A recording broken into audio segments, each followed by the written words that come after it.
I'm Pippa Heylings, and I'm the Regional Director for Latin America and the Caribbean for CDKN.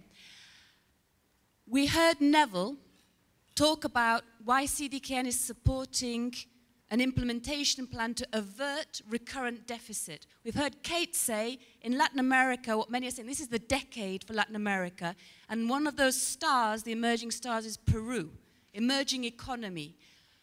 Peru with promises of development, in continued growth. What made what Yuba said was political will to sit down in that government and say, we're going to look at low carbon,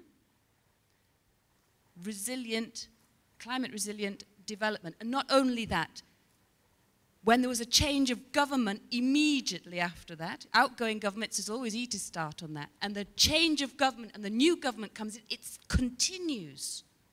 Now that talks about institutions. That says there is an institutional process going on there and there's political will. What is making that happen? Well, I think, Pippa, we were lucky with the new president. The new president came with a speech saying, one of the things that I want to do is to incorporate climate change into planning. When we went with Steph to meet the Minister of Environment, he listened to Steph very carefully, and he was not talking and be very attentive.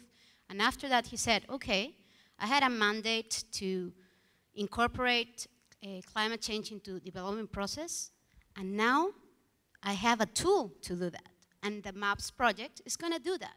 We had an extremely excellent committee that was conformed by 3 ministers. There was the Minister of Environment, Economy, and Foreign Affairs, a dream team, actually. Why is it important that it's not just the Ministry of Environment leading this process? Because the environmental people, we are always struggling, you know, to make people listen to us. But it's the Economy and Finance Minister that has actually the power. So to have them on board is actually to have the ability to make things happen in budgetary and financial terms. So that was important. Why do I think that was something that continued? I think because we are a very special moment in Peru. We are growing very fast. We are economically very strong. But the thing is that our growth is being very unsustainable. It's creating a lot of sadness and conflicts and problems in our country. And that's leading us to a very vulnerable economy, not only because of climate change, but of the way we are dealing with things in our country. And Yuba said, okay, you have a tool.